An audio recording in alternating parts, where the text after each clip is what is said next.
नमस्कार जी। आज मैं पुनः उपस्थित हूँ श्री विद्या उपदेश के 19वें भाग के साथ। देखो, आज की जो हमारी नित्या हैं उनका नाम है विजया। विजया नाम आप लोग सबने सुन रखा होगा। देवी की सहचरी, मुख्यतः जया विजया, और इनका स्वरूप भी लगभग राजराजेश्वरी की तरह ही है। और दूसरी बात मैं ये बताना चाह रहा था कि देखो, परसों दिन मंगलवार तारीख 19 सितंबर से गणेश चतुर्थी लग रही है। जो भी श्री विद्या के साधक हैं या कोई भी साधक हैं, मतलब किसी भी शक्ति के आराधना करते हों, तो उनकी शक्ति के गणपति का आपको पूजन अर्चन और पुरस्चरण करना चाहिए। देखो, जो लोग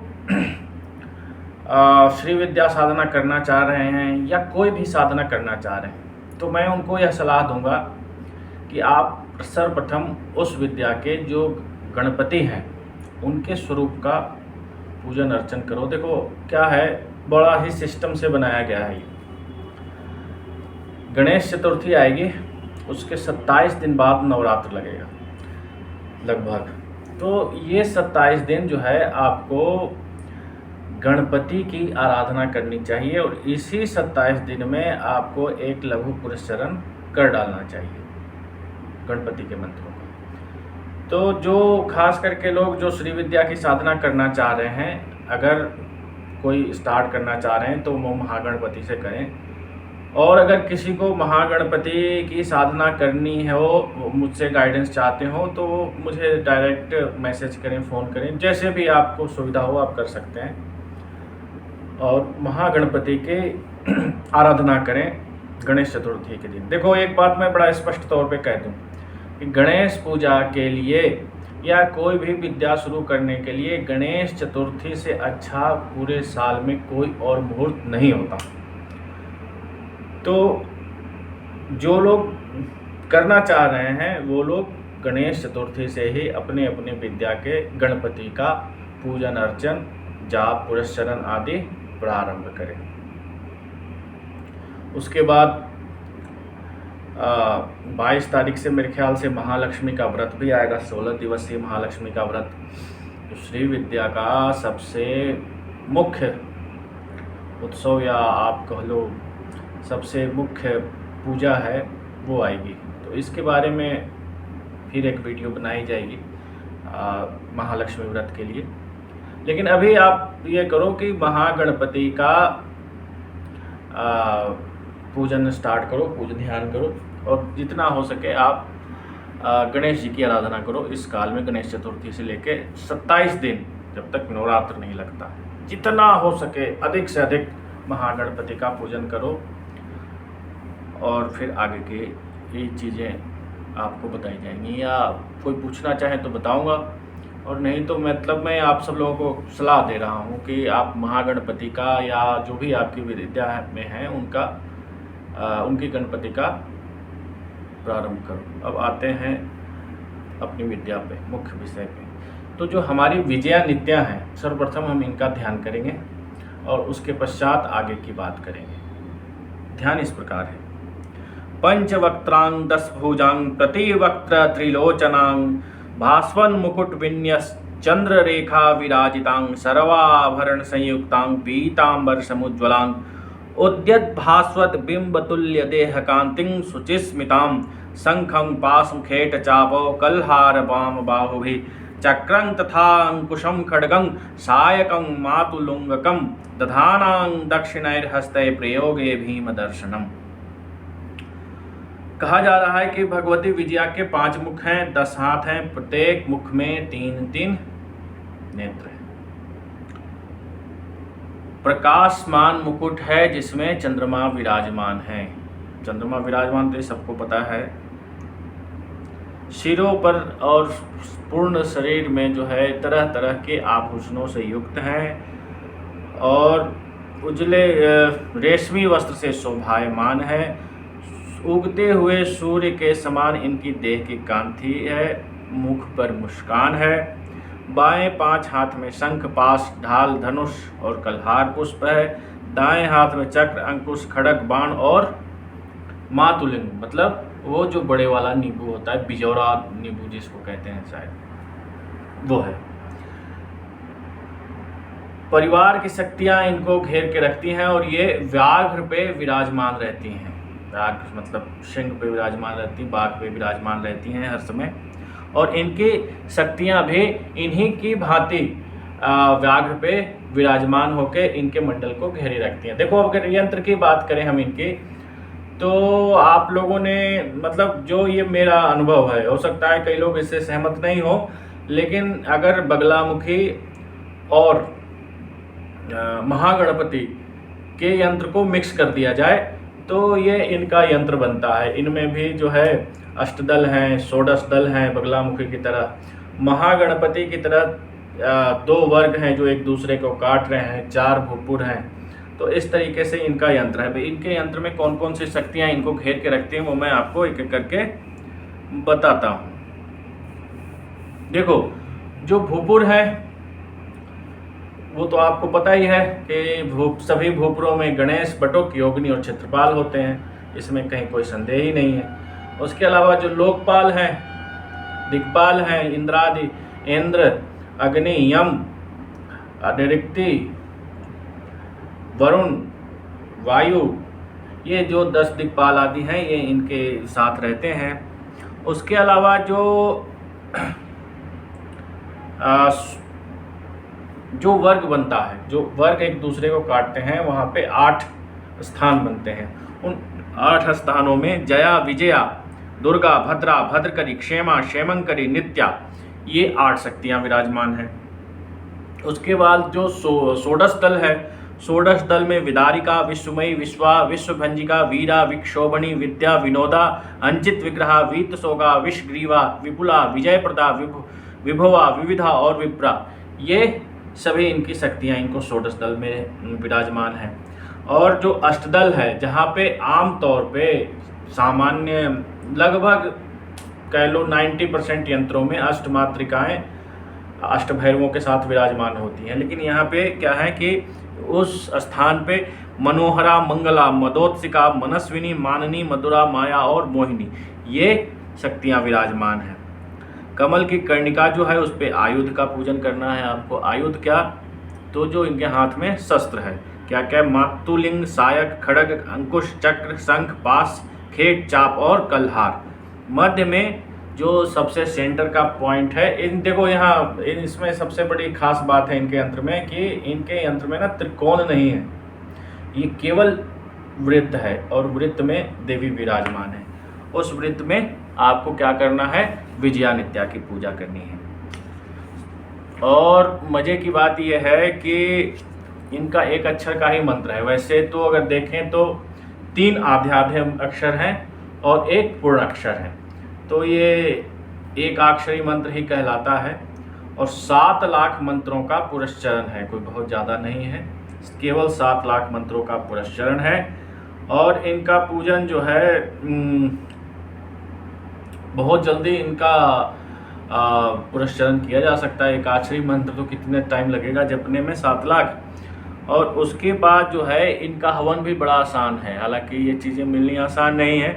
जैसे लाल कमल, श्वेत कमल, और जो तालाबों में जो कमल का छोटा स्वरूप है, कुमुदनी जिसको कहते हैं, लाल कुमुद, श्वेत कुमुद, नील कमल, उत्पल, सुगंधित शेफालिका को त्रिमधुर में सिक्त करके, त्रिमधुर देखो मैं कई बार आप लोगों को बता चुका हूँ त्रिमधुर क्या है, त्रिमधुर में सिक्त करके प्रतिदिन आपको हवन करना है। और एक दूसरी चीज़ ये है, हवन करने के साथ 40 दिन का हवन ये आपको करना होता है। दूसरी चीज़ ये है कि जो इनका हवन है ये बड़े उस तरीके से होता है जैसे जिस दिन की जो संविधा है ग्रह के हिसाब से। जैसे सोमवार को पलाश की संविधा में हवन होगा, मंगलवार को खैर की संविधा में हवन होगा, बुधवार को अपामार्ग मतलब चिड़चिड़ा जिसको कहते हैं उसमें हवन होगा। अगर उसमें नहीं हो रहा है तो उसकी संविधा साथ में लगानी होगी। और उससे घी में डाल के करना होगा। गुरुवार को पीपल में हवन होगा। शुक्रवार को गुलर में हवन होगा। शनिवार को शमी में हवन होगा। और रविवार को ये आपका आक में हवन होगा। तो ये इस तरीके से आपको 40 दिन तक हवन करना होता है। किस चीज़ का? ये पुष्पों का, कमल पुष्पों का। जितने अधिक मात्रा में आप इकट्ठे कर सको कमल के पुष्पों को सुखाओ, पंखुड़ियाँ, एक एक पंखुड़ियाँ लो और उससे हवन करो। इतने पुष्प मिलने तो मुश्किल हैं कि आप 80,000 कमल के पुष्प ले आओ। तो यहाँ ये इस तरीके से कहा गया है कि कमल के पुष्प से हवन करो। तो कमल के पुष्प देखो जो तालाबों में होते हैं, बहुत सहज उपलब्ध होती है, अगर कोई खोजना चाहे तो उससे जो है आपको हवन करना होता है। और अक्षर मंत्र एक ही है, एक ही अक्षर का मंत्र है, भले आधे आधे का 3 अक्षर है। अगर उस तरीके से भी देखो आप तो आधे आधे के हिसाब से 1.5 और एक पूरा 2.5 अक्षर का मंत्र हो गया। लेकिन इसको आधे आधे अक्षरों को काउंट नहीं करते, तो हम इसे एक अक्षरी मंत्र ही कहते हैं। तो इस तरीके से आपको हवन कर 8 लाख का जाप 7 लाख का जाप है, 70,000 की आहुति होगी। और उस तरीके से यही दशांश आपका तर्पण होगा, दशांश मार्जन होगा, दशांश कन्या भोजन होगा, बटुक भोजन होगा, ब्राह्मण भोजन होगा। गुरु को संतुष्ट करो और ये आपकी नित्या सिद्ध हो गई। सिद्धि के भी लक्षण मैं आप लोगों को पहले बता चुका हूँ कि सिद्धि के क्या लक्षण हैं। किसी भी जो भी आप पुरस्चरण कर रहे हो वो आपने पॉजिटिवली कर लिया, इसके लक्षण प्रकट हो जाते हैं। क्या होते हैं वो मैं पहले कई बार बता चुका हूँ। तो चलो अब आगे की बात करते हैं। इनके जो प्रयोग हैं, देखो जैसा कि आप नाम से ही स्पष्ट हो रहा है, इनका नाम क्या है? विजया। तो ये आपको कहीं पे भी विजय दिलाने के लिए इनका विशेष प्रयोग होता है। जैसे खेल कूद में विजय हो, युद्ध में विजय हो, वाद विवाद में विजय हो, चुनाव में विजय हो, इन सब में इनका प्रयोग किया जाता है। कैसे करते हैं, क्या करते हैं, मैं ये आपको बताता हूँ। देखो एक और चीज़ होती है कि अगर आपको शत्रु के जन्म नक्षत्र का पता हो, अगर किसी भी कोई शत्रु हो उसके जन्म नक्षत्र का पता हो, तो उस जन्म नक्षत्र का जो भी लकड़ी बनती है, जो भी समिधा बनती है, उससे उस समिधा में आप अगर हवन, उस समिधा को लाओ, उसको छोटे छोटे टुकड़े करो और उसको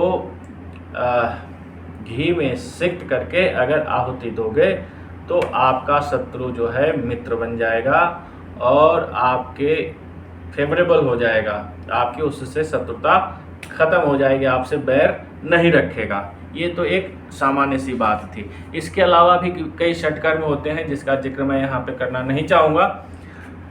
अब आ जाओ इनके यंत्र के बारे में। देखो इनके 2-3 यंत्र बनते हैं।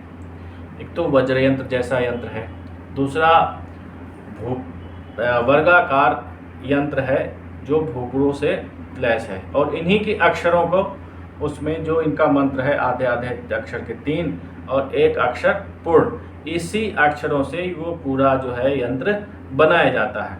इस अक्षरों को अगर आप लिख करके आप यंत्र बनाते हैं तो उससे देखो क्या क्या होता है। सबसे पहली चीज़ तो जो विपरीत ग्रह आपको प्रभाव दे रहे हैं वो ग्रह गोचर के जो प्रभाव है वो शून्य हो जाएगा। फिर जो है आप अपने हिसाब से, आपके सत्कर्म और आपके प्रारब्ध के हिसाब से आपको फल प्राप्त होगा। पहली चीज़ तो इन यंत्रों में आप कोई भी यंत्र बना लो, विजया नित्याज्ञा, वो आपके जो भी ग्रह आपको अगर पीड़ा दे रहे हैं तो उस पीड़ा को शांत कर देंगे। और जो भी शुभ ग्रह आपके शुभता नहीं प्रकट कर रहे हैं, ये किसी कारण से वो मतलब पूर्ण फल देने में असमर्थ हैं, जैसे ज्योतिष में होते हैं कि उनकी किसी की डिग्री कम है तो कोई किसी का कुछ है तो किसी का कुछ है, किसी वजह से तो वो पूर्ण फल आपको प्रकट करने लगते हैं। राजयोग अगर आपके उसमें है तो वो भी अपना फल प्रकट करने लगता है। देखो इसमें कहा गया है कि युद्ध की तैयारी में कीर्ति में विजय के साथ समृद्धि प्राप्त होती है। यदि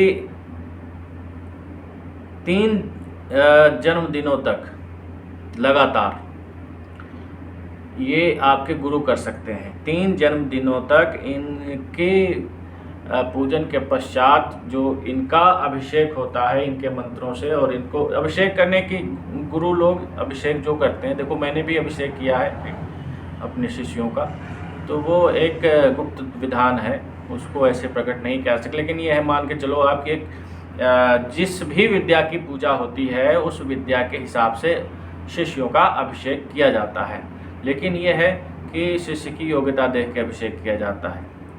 तो जिस भी आप 3 अपने जन्मदिनों तक अगर आपके गुरु आपका अभिषेक करते हैं तो आपको पुत्र पौत्र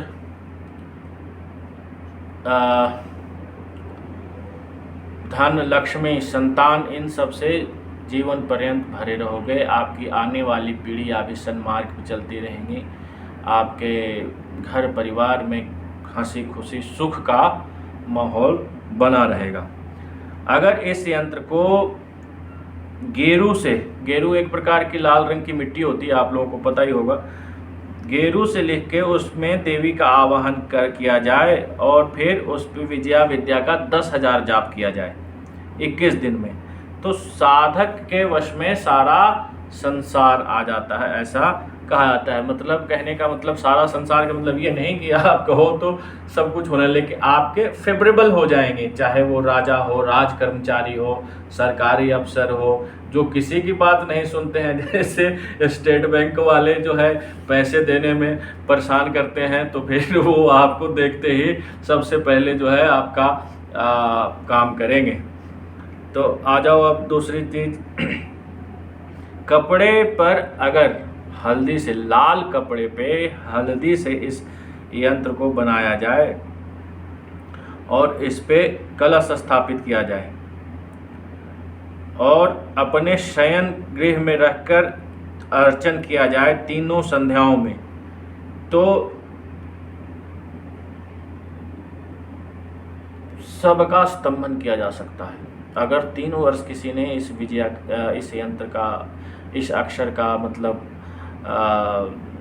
जाप किया तो आप जिसको चाहो उसको स्तंभित कर सकते हो। ये इस विद्या की सबसे बड़ी सिद्धि है, सबसे बड़ा प्रयोग है। तो ये हालांकि ये सब चीज़ें मतलब व्यक्ति तो अपने उत्थान के लिए करता है, अब इसमें आप क्या करोगे, आवश्यकता नहीं इन चीज़ को। अगर चंदन, अगर कस्तूरी और कुमकुम को मिक्स करके इसको इस यंत्र बनाया जाए विजयानित्या का और 21 दिन तक इस विजयानित्या के मंत्र का जाप किया जाए तो व्यक्ति को प्रचुर धन और समृद्धि प्राप्त होती है 21 दिन में ही, ज़्यादा समय नहीं लगता, 21 दिन का ही ये प्रयोग है। इसी तरीके से अगर जो पीपल के पटरे पर, देखो पीपल का पटरा लो, पीपल के पटरे पर लाल चंदन से इस यंत्र को लिख करके अगर जब आराधना किया जाए तो लक्ष्मी की वृद्धि के साथ साथ पिशाच, राक्षस, कृत्या, बेताल आदि भी व्यक्ति के वशीभूत हो जाते हैं। पलाश के पटरे पर अगर इसको लिख करके स्थापित किया जाए तो वह जगह जो है ब्रह्ममयी हो जाती है, अर्थात ईश्वर का वास वहाँ पे होने लगता है, ईश्वरीय कृपा उस स्थान पे हो जाती है और वहाँ पे लोगों को सद्बुद्धि रहती है, हमेशा पूजा आराधना करते रहते हैं। राजधानी में पहले के समय में क्या होता था कि इस विजयानित्या का प्रयोग करके कोई, जैसे अगर राजधानी है तो राजधानी में अगर स्थापित किया जाए तो बहुत समय तक वो राजधानी स्थिर और धन धान्य से समृद्ध रहती है। वट वृक्ष के पटरे पर लिखकर गाड़ देने से बंदरगाह या कोई देश बिल्कुल अस्थायी हो जाता है, समृद्ध हो जाता है। तो कहने का मतलब ये है कि विजया नित्या के कई प्रयोग हैं। हालांकि जो मेरे ख्याल से श्री विद्या में सबसे छोटी विद्या है ये विजया नित्या। और इनका प्रयोग भी बड़ा बढ़िया, मैंने आपको बताया है क्या क्या प्रयोग है। और इनका प्रयोग बेसिकली जो है विजय प्राप्ति के उद्देश्य से किया जाता है। मुख्य रूप से अगर कहा जाए तो इनका प्रयोग जो है विजय प्राप्ति, चाहे विजय आपको किसी भी चीज़ में चाहिए, किसी को कॉम्पिटिटिव एग्ज़ाम में विजय चाहिए होती है, किसी को मल्ल युद्ध में चाहिए, किसी को खेल में चाहिए, किसी को लड़ाई में चाहिए, किसी को सेना में चाहिए, मतलब इस तरीके के राजा को चाहिए, चुनाव में चाहिए, इसमें इनका विशेष प्रयोग होता है। तो देखो, आज के लिए विजया नित्या तो यहीं पे मैं समाप्त करता हूँ इनके बारे में बताना। और अगले वीडियो में मैं आप लोगों को विशेष रूप से जो महालक्ष्मी का व्रत आने वाला है 16 दिन का 22 तारीख से, तो उसके 2 दिन 4 दिन पहले मैं आप लोगों के लिए एक बढ़िया विस्तृत वीडियो बनाऊंगा, ताकि आप सब लोग जो हैं इस जो उत्सव आ रहा है, एक तो गणेश चतुर्थी आ रही है, इस पे भी करो, शुरुआत करो इसी पे, और उसके पश्चात जो महालक्ष्मी का व्रत आएगा उसको अवश्य करो। जो लोग परेशान हैं दरिद्रता से, धन से, उसको निश्चित करो। तो अगर कुछ नहीं भी है तो भी व्रत करो, व्रत करने में थोड़े ना पैसे लग रहे हैं, व्रत करो। तो मैं उसके बारे में एक विस्तृत वीडियो बना करके आप लोगों को दूंगा। तब तक के लिए इजाज़त चाहूँगा। धन्यवाद। श्री मात्रे नमः। जय माँ।